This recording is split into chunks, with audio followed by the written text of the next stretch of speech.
Ce journal vous est offert par le FPI, Fonds de promotion de l'industrie, votre partenaire privilégié pour la réussite de vos projets.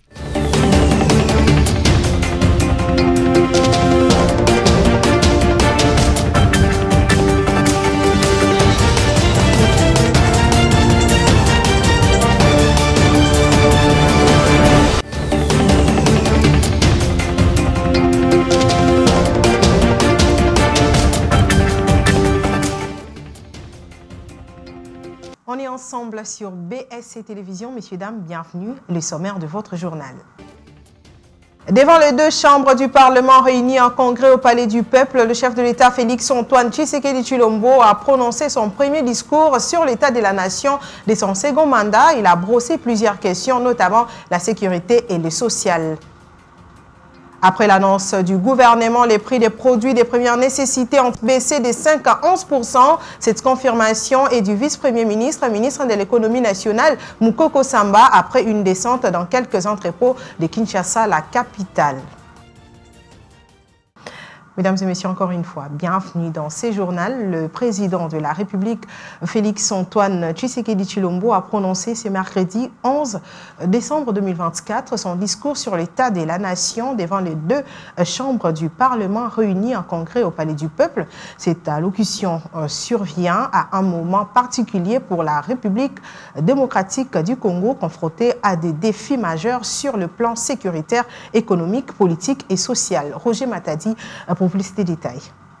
Comme annoncé, le président de la République, Félix-Antoine Tshisekedi Tshilombo, a devant les deux chambres du Parlement réunies en congrès en séjour au Palais du Peuple, prononcé son discours axé sur l'état de la nation.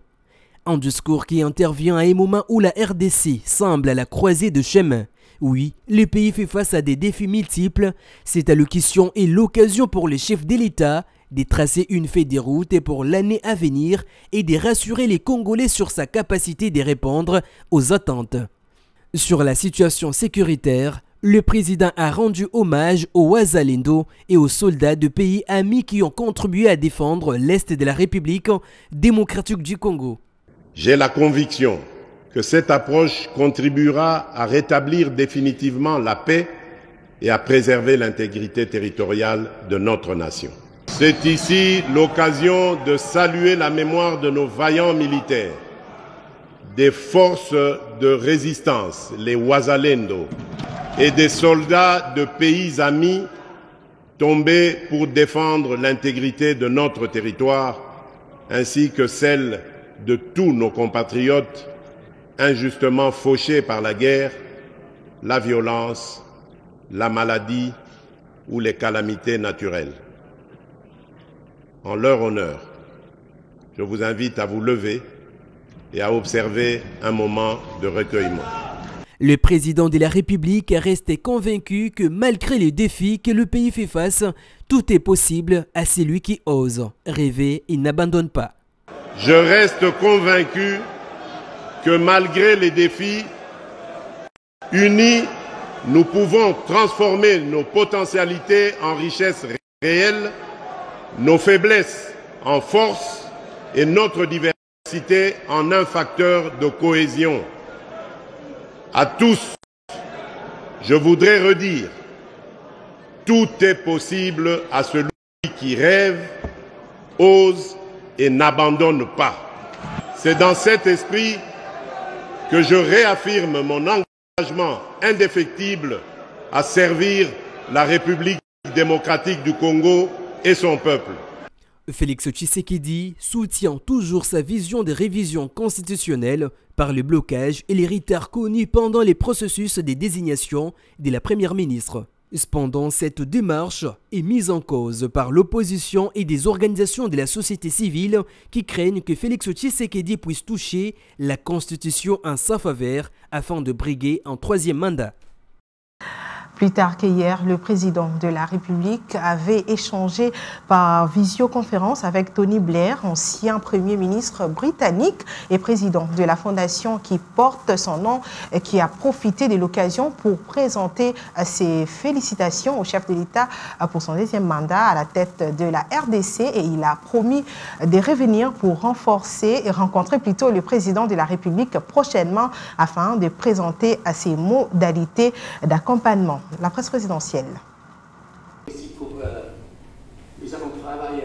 D'entrée de jeu, Tony Blair a présenté ses félicitations au président de la République pour son deuxième mandat à la tête de la RDC à l'issue de la présidentielle de décembre 2023. Dans leurs échanges, la mise en place des mécanismes de suivi dans la matérialisation des différents projets structurants du chef de l'État à travers Tony Blair Institute, une organisation qui accompagne les actions des chefs de l'État. L'accompagnement porte notamment sur l'investissement dans l'énergie, les climats des affaires, le numérique et le financement d'autres projets. Les perspectives d'avenir ont été également étudiées. Une réunion satisfaisante. Tony Blair a promis de revenir rencontrer le président Félix Tshisekedi prochainement pour présenter ses modalités d'accompagnement via la mise en place des mécanismes de suivi. Il est à noter que le Tony Blair Institute dispose d'une expertise avérée dans l'assistance de plusieurs États à l'échelle continentale en ce qui concerne l'amélioration du climat des affaires.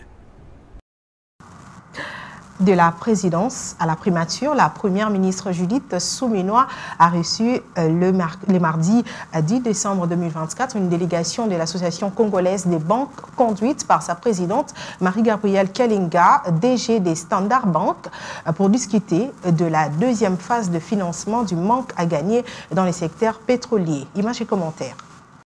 Conduite par les DG des Standard Bank, Marie-Gabrielle Kalinga, la délégation de l'Association congolaise des banques a échangé avec la première ministre Judith Suminwa Tuluka. Ces derniers ont discuté de la deuxième phase de financement du manque à gagner dans les secteurs pétroliers. Au cours de ces échanges, les banques commerciales ont réaffirmé leur engagement à accompagner la stabilisation des prix des carburants à la pompe. Nous avons été reçus par son Excellence Madame la Première ministre afin de discuter et de s'accorder sur les dernières étapes avant le décaissement par les banques commerciales. Il y a un consortium de banques commerciales qui ont décidé d'accompagner le gouvernement pour éponger le manque à gagner du secteur pétrolier. Donc nous sommes venus parler des dernières étapes avant le décaissement de ce prêt que les banques commerciales accordent au gouvernement. Marie-Gabrielle Kalinga n'a pas hésité de faire part à la première ministre Judith Suminwa Tuluka les difficultés qu'il rencontre dans les secteurs bancaires. Nous avons également saisi cette opportunité que la première ministre nous a accordée de présenter quelques doléances que le secteur bancaire rencontre en ce moment, notamment par rapport à la loi des finances 2025, qui apporte quelques changements qui pèsent sur la fiscalité des banques commerciales en RDC. Nous avons parlé également de certains autres problèmes qui sont propres au secteur bancaire. Et la Première ministre nous a accordé toute son attention et nous a promis de pouvoir nous aider à trouver des solutions idoines aux problèmes qui touchent le secteur bancaire. Le gouvernement souminois persiste dans ses efforts pour assurer un accès abordable aux services essentiels et renforcer le pouvoir d'achat. Nous l'avons annoncé dans nos précédentes éditions qu'un contrôle se fera pour s'assurer de la baisse des prix de quelques aliments chez les grossistes. À ces sujets, le vice-premier ministre et ministre de l'économie nationale, Daniel Mukoko Samba, a effectué une descente dans plusieurs entrepôts de Kinshasa, la capitale, pour constater l'effectivité de la baisse des prix de première nécessité et la disponibilité des stocks de biens de consommation. Il a constaté lors de sa ronde que les prix ont réellement baissé de 5 à 11% comme souhaité par le gouvernement souminois. À la fonction publique, le vice-premier ministre Jean-Pierre Liaou et le ministre de Finances Doudou Fwamba ont tenu une séance de travail au cœur des échanges, le processus de mise à la retraite en cours de certains agents de l'État et la gestion des ressources humaines, notamment celle de régie financière. Regardez. Le ministre de Finances Doudou Fwamba s'est rendu au ministère de la fonction publique pour participer à une séance de travail à huis clos présidée par le vice-premier ministre, ministre en charge de la fonction publique, Jean-Pierre Liaou. Après cette réunion, il a pris part à une visite guidée des bâtiments récemment réhabilités, notamment celui abritant le secrétariat général des retraités. Lors de cette visite, le ministre a également découvert la direction de gestion des banques des données, un service essentiel pour l'identification biométrique de tous les agents et cadres de l'État. Ces dispositifs jouent un rôle clé dans le renforcement de la gestion des ressources humaines et dans l'amélioration de la transparence des informations relatives aux fonctionnaires. Notons que cette visite de travail s'inscrit dans le cadre de la dynamique de collaboration entre les membres du gouvernement sous la direction de la première ministre Judith Suminwa Tuluka, avec pour objectif de renforcer l'efficacité des actions publiques et de promouvoir une gestion axée sur les résultats. À travers un communiqué publié le mardi 10 décembre 2024, le gouverneur militaire d'intérim de la province du Nord Kivu a interdit toute présence des éléments de forces armées de la République démocratique du Congo, de la police nationale congolaise et des volontaires pour défendre la patrie dans les lieux publics sans autorisation. Le communiqué. Dans un communiqué, le général-major Peter Chirimwami interdit la présence des militaires et des policiers portant leurs uniformes dans le bar, restaurants et autres débits de boissons dans la ville de Goma. Selon ces communiqués, lus par son porte-parole, le lieutenant-colonel Guillaume Ndjike Kaiko, l'autorité provinciale appelle tous les commandants des unités FARDC, PNC ainsi que les responsables des Wazalendo à bien contrôler les hommes sous leur commandement et c'est pour renforcer la sécurisation de la population pendant la période des festivités de fin d'année. Par ailleurs, dans ce même communiqué, le numéro 1 de la province martèle sur l'application de cette mesure qui ne doit souffrir d'aucune faille et promet de déférer les récalcitrants devant la justice militaire. Santé et bien-être, la feuille de laurier a de nombreuses vertus. Cette feuille n'est pas qu'un simple exhausteur de goût dans les cuisines. Laurier, c'est aussi une feuille noble qui parfume le plat et détient également une vertu moins connue, mais étonnante et efficace que je vous laisse découvrir dans ces récits de Sylvie Dia. Le laurier séché est plus qu'un exhausteur de goût dans les cuisines. Sa présence dans les tiroirs et armoires confère non seulement la fraîcheur durable, mais agit également comme un répulsif naturel contre le mite et autres insectes. Ces feuilles robustes libèrent leurs essences quand elles sont légèrement froissées, imitant ainsi un parfum qui, tout en étant agréable et répulsif pour de nombreux nuisibles. Le laurier est un choix écologique, évitant l'usage de produits chimiques nocifs. En outre, les lauriers absorbent l'humidité, ce qui contribue à préserver les vêtements et documents importants de l'usure prématurée due à l'humidité. Il prolonge aussi la durée de vie des objets précieux. Dans la cuisine, placer des feuilles de laurier dans des contenants de farine et de riz peut empêcher les infectations de petits vermines, tout en gardant ces denrées au sec et au frais. Ces utilisateurs font de laurier un allié indispensable dans chaque recoin de la maison. Et pour finir, la guerre qui oppose depuis avril 2023 au Soudan, l'armée régulière et les paramilitaires des forces de soutien rapide a fait des dizaines de milliers de morts et plus de 11 millions de déplacés et nourrit l'une des pires crises humanitaires récentes selon l'ONU. Des bombardements menés par les forces paramilitaires sur Omdurman, proche banlieue de la capitale soudanaise, ont tué mardi au moins 160 personnes et fait des centaines de blessés, a indiqué le gouverneur de l'État de Khartoum. Africa News pour plus de détails. 2 jours dramatiques pour le Soudan. Alors que les affrontements entre l'armée et les forces paramilitaires durent depuis plus d'1 an, au moins 176 personnes ont été tuées lundi et mardi lors de bombardements imputés aux 2 belligérants. Des attaques menées par les forces paramilitaires sur une proche banlieue de la capitale soudanaise ont tué au moins 65 personnes ce mardi et fait des centaines de blessés, selon une déclaration du gouverneur de l'État de Khartoum. Parmi ces frappes, un obus tiré sur un bus qui a tué 22 personnes.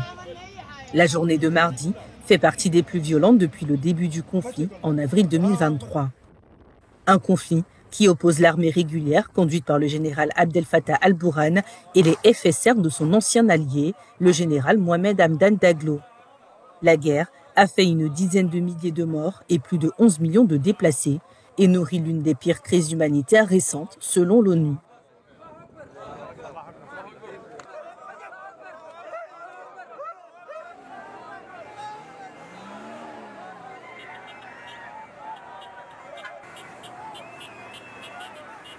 Les rappels des principaux titres à présent.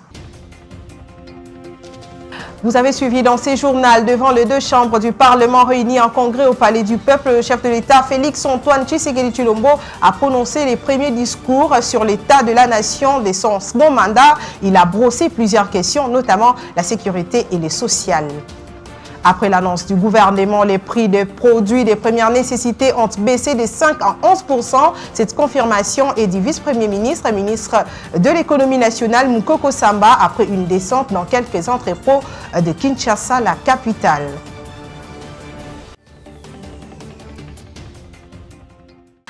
C'était l'essentiel de l'actualité de ce mercredi. Messieurs, dames, merci de l'avoir suivi. Portez-vous bien. Demain, retrouvez Sylvie Dia à la présentation. Au revoir.